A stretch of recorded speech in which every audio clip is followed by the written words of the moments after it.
Dosing koponan pa rin ang magbabakbakan sa paparating na PVL. Ngunit ito ay ibang laro ng bola na naman dahil sa pagpasok ng Capital One Solar Spikers at ng Strong Group Athletics. Sino kaya ang makakapagpahirap o makakasungkit sa titulong hawak-hawak ng Creamline? At para sa karagdagang updates, tara at ating tunghayan ang mga dapat nating pakaaabangang mga laban. Pero bago pa man ang lahat, huwag mo namang kalimutang mag-subscribe at i-spike ang notification bell para lagi kang updated sa mga volleyball ganap. Ang 2024 PVL season ay opisyal nang magsisimula ngayong February 20 sa All-Filipino Conference. At narito ang nangungunang 5 laban na dapat mong pakaaabangan. Isama na ang buong tropa, pamilya at ang mga Baby Bra Warriors.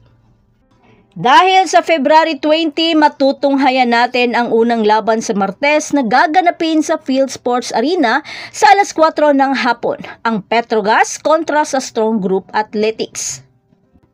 Ito na kaya ang pagsikat ng Dark Horses.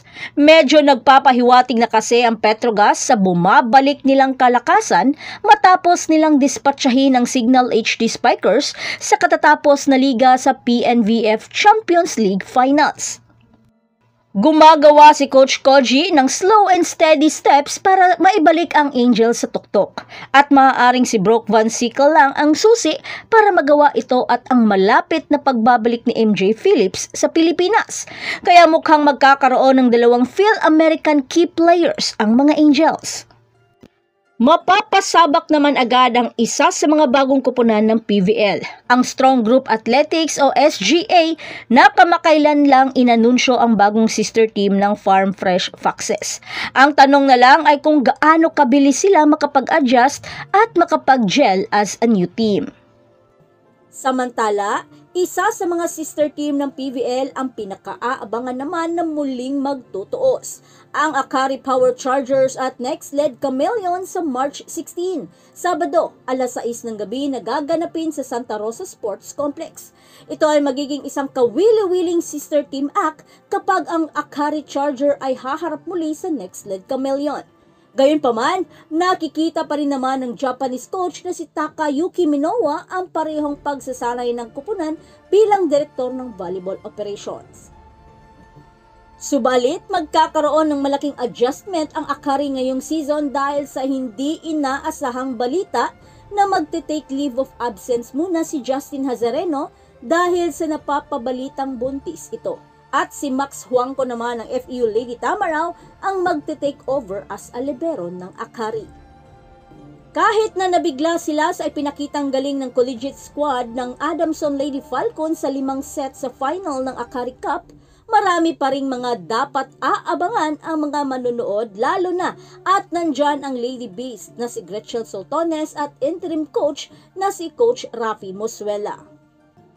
Bagamat maraming magkakaroon ng ilang katanungan sa mga Chameleon fans na magsisimula ang konferensya na wala ang iniidolo nilang si Ivy Lacsina dahil ito ay nagkaroon ng knee injury at mukhang sa March pa ito makakabalik sa paglalaro. May mamimiss lang na mga games para makapag-recover. Pero kung mapapanatili pa rin nila at maisapuso ang sistema ni Coach Taka, baka maaari pa rin nilang maulit ang panalo nila sa Chargers. Samantala, kabilang ang Farm Fresh at PLDT sa mga pinakamaingay na koponan noong off-season. Habang hinatak ng Foxes ang siyam na manlalaro na binabandera nila Julina De La Cruz, Ange Ligacion at Kathleen Viray. Gayunpaman, nakuha naman ng PLDT ang F2 Logistics, cargo movers trio na sina Kim Kianadi, Majoy Baron at Kim Fajardo, kasama ang dalawang FEU Lady Tamaraw. Sa kanilang status, ang dalawang koponan na ito ay kahanga-hanga sa kanilang off-season haul.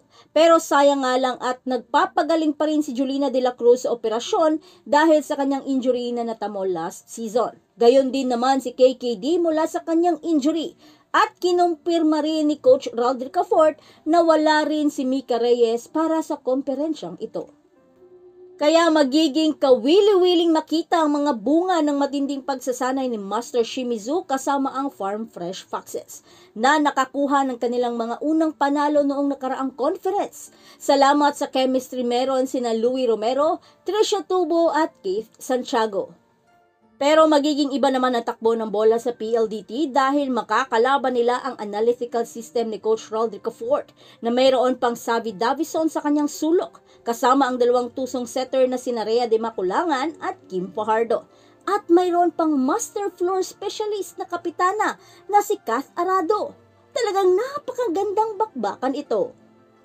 Siyempre, isang mainit pa rin na pagtutunggalian ng dalawang mahigpit na magkalaban ang Cherry Tigo Crossover at Signal HD Spikers.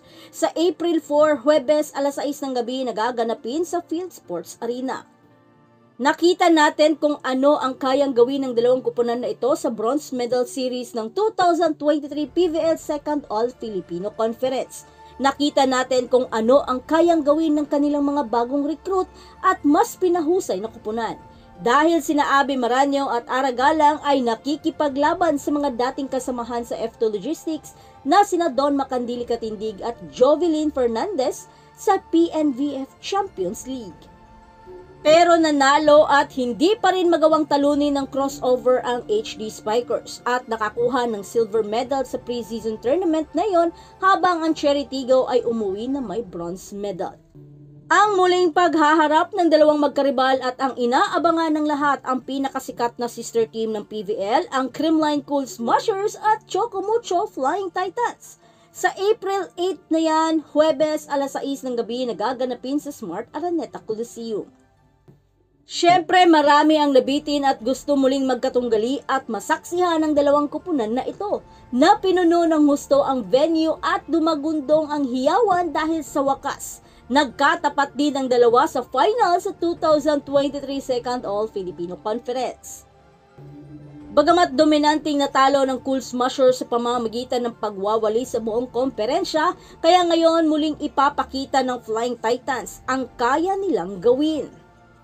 Pero iba naman ngayon para sa UB Girls dahil ang kapitana nilang si Bea De Leon at Iron Eagle na si Denden Lazaro Revilla ay lumipat at nakasuot na rin ng kulay pink. Kumbaga kumampi sa kanilang kalaban.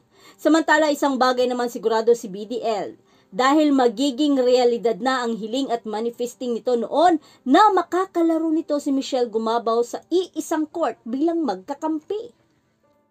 Pero hindi rin nagpatinag ang Choco Mucho noong off-season. Kinuha nila sina Mars Alba, Mayan Mendres, Bea General at Royce Tubino. Kakailanganin ng kaunting pagsasaayos lang para matutunan ang sistema ni Coach Dante Alinsunurin. Ngunit, asahan mong magiging bardagulan ang hampasan season sa pagtatapos nito. Ipapalabas ang laro sa PVL simula February 20 sa One Sports, One Sports Plus at sa Pilipinas Live Up. So that's it. Thanks for supporting this channel and please don't forget to like and subscribe and spike the notification bell para lagi kang updated sa mga valuable ganap. And thanks for watching.